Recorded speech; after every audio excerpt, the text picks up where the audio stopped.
आपको मालूम है कि जब आपका ध्यान धर्म की प्रति जाएगा या किसी दूसरे ओर चले जाएगा, आपके जज्बात जहां उभर जाएंगे तो वो आगे बढ़ सकते। कांग्रेस पार्टी ने अपने मैनिफेस्टो में बजरंग बली को थाने में बंद करने का निर्णय किया है। ये रक्षा करते हैं हमारी। मोदी जी आपसे भी यही रक्षा करते हैं हमारी। इनसे आप तुलना कर रहे हैं बजरंग दल की। जब पोलिंग बूथ में बटन दबाओ ना, तब जाए बजरंग बली बोल करके सजा दे देना।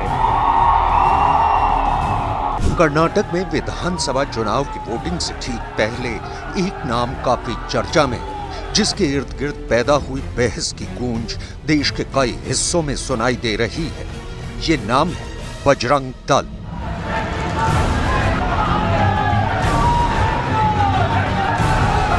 बजरंग दल अक्सर अपनी गतिविधियों की वजह से सुर्खियों में रहता है, लेकिन इस बार की कहानी बहुत हद तक अलग है। कैसे? चलिए आपको बजरंग दल को लेकर हो रही सियासत से लेकर इसके इतिहास तक की हर बड़ी बात बताते हैं।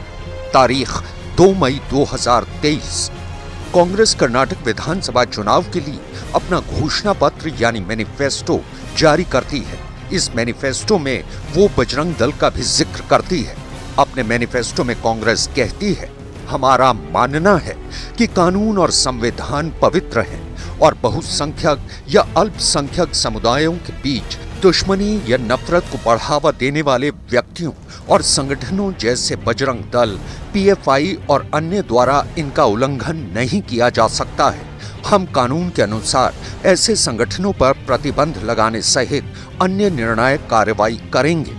इसके बाद बीजेपी ने कुछ इस तरह कांग्रेस को बेहद आक्रामक तरीके से निशाने पर ले लिया। जब मैं आज हनुमान जी की पवित्र भूमि को प्रणाम करने के लिए आया हूं, उसी समय कांग्रेस पार्टी ने अपने मैनिफेस्टो में बजरंग बली को थाने में बंद करने का निर्णय किया है। पहले प्रभु श्री राम को ताले में बंद किया और अब जय बजरंग बली बोलने वालों को ताले में बंद करने का संकल्प लिया है। हमारा गृह मंत्री जी ने पीएफआई को बैन किया है। कांग्रेस बोल रहा है मैं बजरंग दल को बैन करूंगा। आज जो कांग्रेस का मैनिफेस्टो है ये कंप्लीट मुस्लिम फंडामेंटलिस्ट मैनिफेस्टो है। जिन्ना भी जिंदा होता था तो ऐसा मैनिफेस्टो कभी नहीं देता था, मेरा विश्वास है। वहीं कांग्रेस ने कुछ इस तरह से बीजेपी को जवाब दिया। ये ध्रुव सक्सेना जिस दल के हों, उनको आप मेरे आराध्य देव हनुमान जी से कंपेयर करेंगे, बजरंग बली से कंपेयर करेंगे?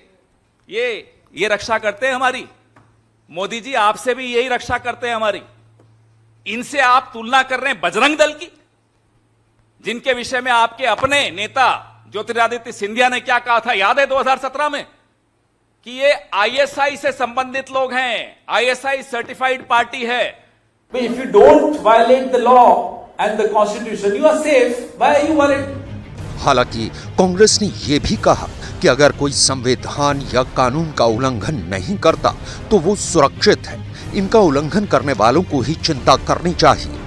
इस मामले पर कांग्रेस ने एक तरफ ये बताने की कोशिश की है कि बजरंग दल और बजरंग बली का कोई सीधा संबंध नहीं है। इस दलील के आधार पर उसने बीजेपी पर आक्रामक होकर पलटवार भी किया है।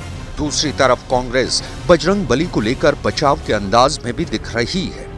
न्यूज एजेंसी पीटीआई के मुताबिक कांग्रेस ने कर्नाटक में हनुमान मंदिरों के निर्माण और जीर्णोद्वार का वादा भी किया है। कर्नाटक कांग्रेस चीफ डीके शिवकुमार ने कहा है,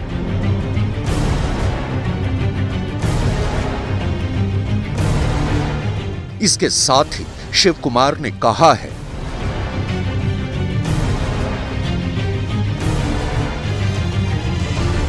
वहीं कांग्रेस के वरिष्ठ नेता और कर्नाटक के पूर्व मुख्यमंत्री एम वीरप्पा मोइली ने कहा है कि कांग्रेस ने नफरत की राजनीति के खिलाफ सुप्रीम कोर्ट की कड़ी टिप्पणियों की पृष्ठभूमि में घोषणा पत्र में बजरंग दल जैसे संगठनों के खिलाफ कार्रवाई का जिक्र किया था। मोइली ने कथित तौर पर यह भी कहा है कि राज्य सरकारों को ऐसे संगठनों पर प्रतिबंध लगाने का अधिकार नहीं है। अब बजरंग दल के बारे में कुछ बातें जान लेते हैं, जैसे इसका जन्म कैसे हुआ, ये क्या काम करता है और अक्सर इस पर किस तरह के आरोप लगते रहते हैं। तो सबसे पहले आपको बता दें कि बजरंग दल विश्व हिंदू परिषद यानी वीएचपी से जुड़ा हुआ संगठन है।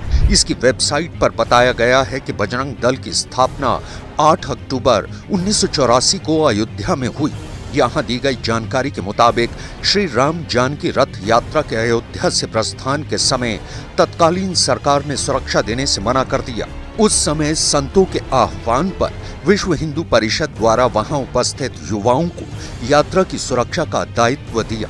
श्री राम के कार्य के लिए हनुमान सदा उपस्थित रहे हैं। उसी प्रकार आज के युग में श्री राम के कार्य के लिए ये बजरंगियों की टोली बजरंग दल के रूप में कार्य करेगी। इसके आगे कहा गया है, बजरंग दल का संगठन किसी के विरोध में नहीं बल्कि हिंदुओं को चुनौती देने वाले असामाजिक तत्वों से रक्षा के लिए हुआ। उस समय केवल स्थानीय युवाओं को ही दायित्व दिया गया जो श्री राम जन्मभूमि आंदोलन के कार्यों में सक्रिय रह सकें। देश भर के युवा राष्ट्र और धर्म के कार्य के लिए आतुर थे, मानो वे प्रतीक्षा ही कर रहे थे। जैसे ही अवसर आया, संपूर्ण देश की राष्ट्रभक्ति तरुणाई बजरंग दल के रूप में प्रकट हो गई। कहा यह भी जाता है कि बजरंग दल के फाउंडर लीडर्स में से एक रहे विनय कटियार ने वीएचपी प्रमुख रहे अशोक सिंघल को सुझाव दिया था कि वीएचपी का अपना युवा संगठन भी होना चाहिए। अब सवाल उठता है कि क्या बजरंग दल पर पहले कभी प्रतिबंध लगा था? तो कई मीडिया रिपोर्ट्स में इस बात का जिक्र मिलता है कि अयोध्या में बाबरी मस्जिद के विध्वंस के बाद केंद्र के तत्कालीन नरसिम्हा राव सरकार ने इस पर बैन लगाया था। हालांकि कुछ वक्त बाद ये बैन हट गया। बात आरोपों की करें तो बजरंग दल पर पार्कों में नैतिकता के नाम पर कपल्स को परेशान करने, अवैध धर्मांतरण रोकने, गोरक्षा करने और तथाकथित लव जिहाद से लड़कियों को बचाने के नाम पर अल्पसंख्यकों को परेशान करने से लेकर उन गतिविधियों के खिलाफ हिंसक प्रदर्शन करने तक के आरोप लगते रहते हैं जो उसे हिंदू धर्म की भावनाएं आहत करने वाली लगती हैं। अब ये भी जान लेते हैं कि बजरंग दल अपने कामकाज के बारे में क्या कहता है। तो इसके आधिकारिक पेज पर आंदोलनात्मक गतिविधियों के साथ साथ सेवा कार्यों तक का जिक्र किया गया है।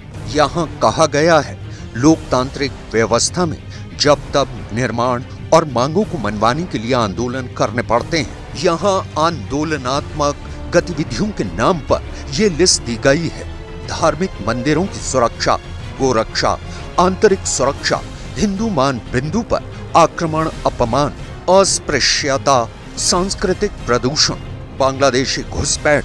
इसके अलावा बजरंग दल के पेज पर रचनात्मक और सेवा कार्यों का भी जिक्र किया गया है, जैसे कि दैवीय आपदा पर सहायता शिविर, दुर्घटना के वक्त सहायता मुहैया कराना, रक्तदान, वृक्षारोपण, जल संरक्षण, स्वास्थ्य शिविर आदि।